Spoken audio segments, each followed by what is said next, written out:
back to the Citizen channel. Hope you're all staying safe and well. And I'll look at our final league game of the season. Yes, we've got a couple of big ones to come after that, but our final game, of course, over at Brentford. Brentford versus Manchester City on the 28th of May 2023. 4:30pm kickoff. I think they're all kicking off at that time, aren't they? Not that it matters, well, not at the top of the table anyway. G-Tech Community Stadium, I think it's called now, G-Tech. This is our 1,000th according to the BBC, so I'm hoping they've got the facts right. They don't always do that, of course. Our 1,000th Premier League game, and we're the 10th team to accomplish that achievement. So we got into the top 10. Well done, City. Fantastic. Please, if you are new to the channel, push that subscribe button, push the bell notifications. It's great to have you on board. Everything City, of course. And there will be plenty during the summer weeks, should we say. I would say summer months, but it's I think we play a friendly about 6 weeks or perhaps less after the Champions League final. So there'll be plenty of history stuff and plenty of summaries of the season and history stuff coming out over that few weeks anyway, to keep you occupied. If you're missing City, I'll do my best. Our overall record, give us a thumbs up, guys. I'm trying to get about at least 20 and get us a thumbs up, be much appreciated. Our overall record at Brentford, we've only played them 5 times, not the most prolific matchup. We've won 2, drawn 1 and lost 2, so we're split down the middle. We've scored 8 and let 6 in. Previously, last season, 29th of December, that was a cold one, 2021 at Brentford. The team that day was Ederson, Cancelo, Diaz, Laporte, Aki, Fernandinho, De Bruyne, Bernardo, Foden, Jesus and Grealish.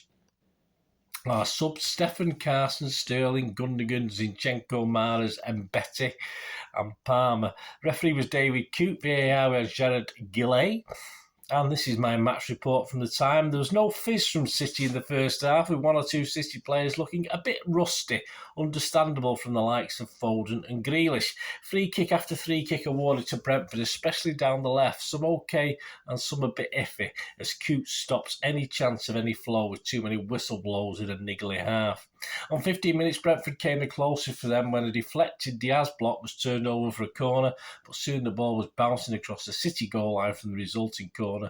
Wissa on his own had a shot deflected by Ederson in the air, and it was Cancelo who had been having a torrid time on the right, heading clear at the left-hand post. Within a minute, though, it was 1-0 as Foden side-footed home from a great KDB cross. Foden just being a toe onside.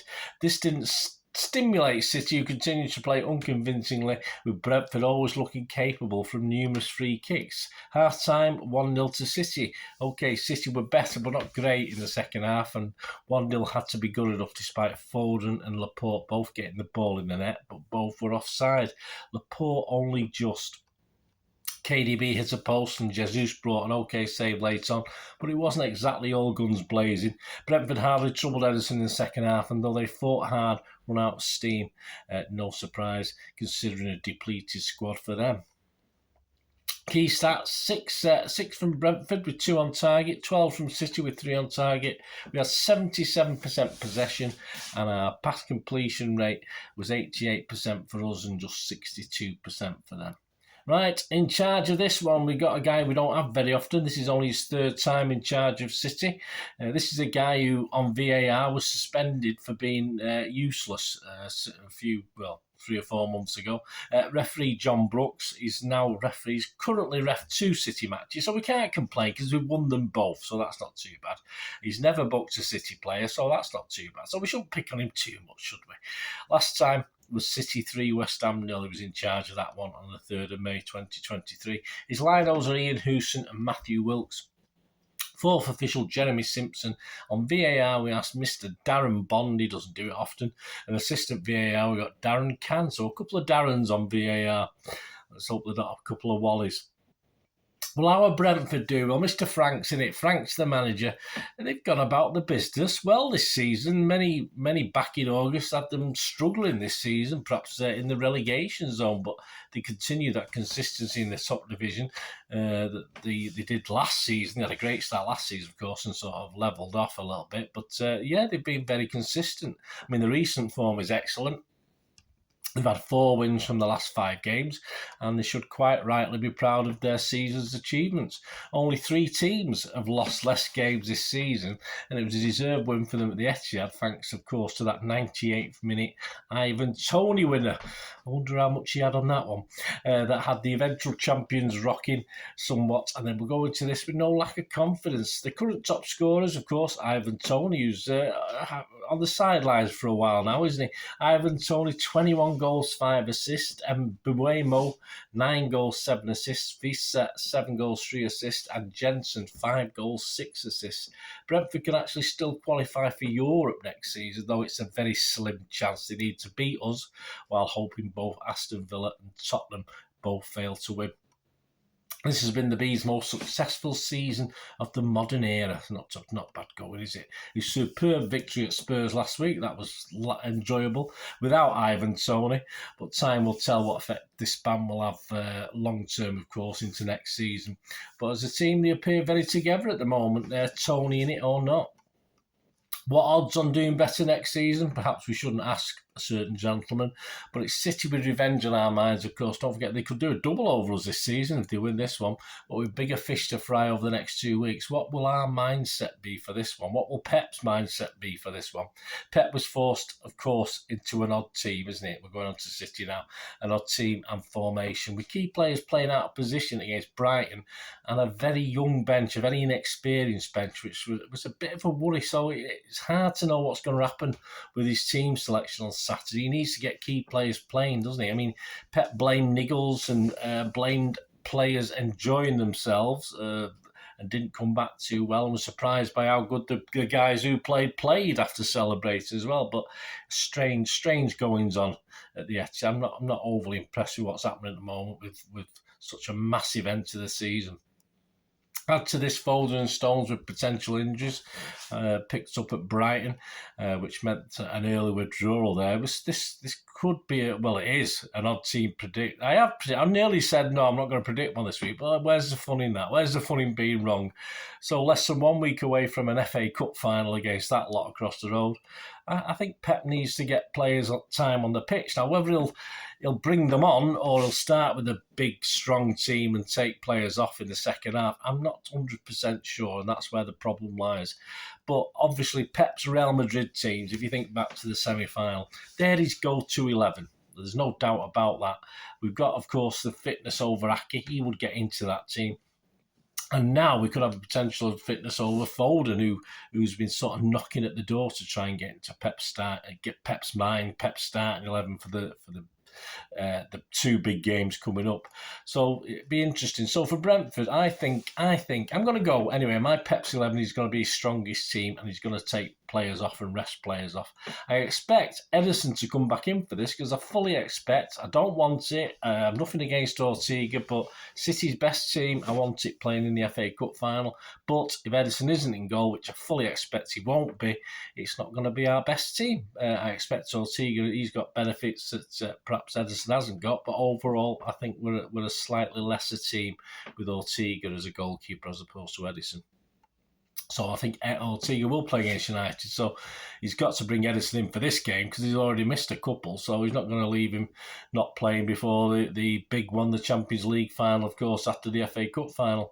Other than that, I'm going to take a chance, allowing for Niggles, allowing for him not being still too drunk. Obviously, Stones, I'll probably keep him on the bench. I'll put a Laporte in for him. So this is what I'm telling you before I pick my 11. But it'd be interesting to see what's happened with Foden as well. So obviously Foden wasn't in the Real Madrid teams anyway. So this is my team to face Brentford. As I said, if we get 6 of these right, I'll be happy. Edison, Walker, Diaz, Akanji, Laporte, Rodri, Gundo, De Bruyne, Bernardo, Grealish, Haaland. Now there's the team. Haaland, well done on the Player of the Year, mate. I could be miles out. I probably will be. But as I said, it's no point putting I would put Foden in there to start this one to give him another game. But if he's not fit, he's not going to go in. But we'll have to see what Pep wants to do. So let me know your thoughts, guys. As I say, a very, very strong team. I could be miles out, but my philosophy: play your best team now a week before the FA Cup final. Iron out any sort of wrinkles. If they're going to get injured, they're going to get injured. You may as well, as long as those players are 100% fit. They've got three games now left, and certainly 2 of those games, you're talking history beckons, aren't you? So they've got to get up to speed, and I think they've had most of them had the rest now, so get on with it, and hopefully all the alcohol's been took out of the system after that celebrations, of course, after winning the title last week. Well, there you go. Predictions of the match. Yeah, Andy Morrison did say 4-0 in his predictions, which he probably put together about 6 or 7 weeks ago. Even though we got a strong team, I'm going to go 2-1 for City. I mean, yeah, that team should be capable of stuffing Brentford if it is the team. But I'll play safe. I'll play the safe that it will be a slightly weaker team than that. I'll go for a 2-1 victory. I did get the draw right against Brighton. I just the wrong figure. I had 2-2, obviously, and 1-1. Before we go, just a quick look this week at some key odds, sponsored, of course, by Ivan Toney. I don't condone gambling when the fun stop. Someone should have said that to him as well. General odds, all these are averages. You'll probably get a better on if you shop around. I'm not doing a massive list today, guys, just some brief ones that took the eye and looking at Morrison's predictions and my own. Match odds, City are a wonderful price. Fill your boots on this one if you still fancy a still drunk City to pull this one off. 5-6 on. So there you go. The bookies are thinking there's a lot more to come from City. It probably won't be in this game. A draw and Brentford win are both 3-1. Andy Morrison's going 4-0. That's 30-1 if you fancy that. If you fancy a little 2-1 that I'm going for, that's 15-2. You fancy cheeky Brentford win at 2-1, you can get 12-1. Or just another bore score draw. Well, it wasn't such a bore, was it? But certainly a score draw at Brighton. A 1-1 score would be 13-2. Half-time, full-time, got to be either City at 2-1 or a draw and City 4-1. I'm not insulting us by saying Brentford in that one. Ireland to get the ball from under his feet and score the first. You can get as high as 7-2. Yeah, he's got to be due one, hasn't he? He has been scoring, but he's not necessarily sort of taking the chances early doors, is he? So let's hope he does this time. 7-2. Goals over 2.5 is what I predict is 4-7 on, which is okay if you don't mind odds on. But Andy Morrison's over 3.5, which is 4-0. You can get 6-4 against. Both teams to score. If we play a strong team, possibly not. But if Pep does play a bit of a pick and mix again, as he did against Brighton, both teams to score, you can get 4-7 on, yes. Winning margin, as per Andy Morrison, 4 goals or more, you can get 14-1. With me, just 1 goal, 11-4. So there you go. Let me know what you fancy. I'll be back with the ratings and talking point show. Ratings probably Sunday night, talking point show probably Monday lunchtime. Coming soon, we'll have a preview, of course, of City United, the FA Cup. We'll have that. We'll also have a player rating show summary for the Premier League season. So our top players for the season based on my ratings and the MENs, how it averages out, who gets the prize. The first one I did for half the season, for the first season up to the World Cup. Mr. Haaland was number 1. Let's see if he maintained that. And I've also got this that I'm going to have a quick look at. I've not even had a look at it yet.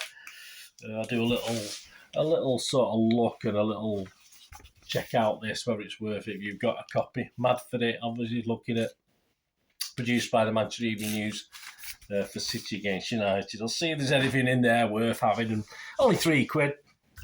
So not a bad price. See if there's anything worth excuse me, watching out for there. So I'll do a little vlog on that, tell you what's inside that, and if it's worth the effort. So join me again very, very soon to hopefully, as I said, let's hope we finish the season on a high and beat Brentford. But it won't be easy. It won't be easy as the Brighton game wasn't. But let's see what Team Pep plays. It'll be very, very interesting. Thanks for watching, guys. Till we meet again. That's one thing, don't I? Please stay safe, Blues. Come on, City. Bye for now.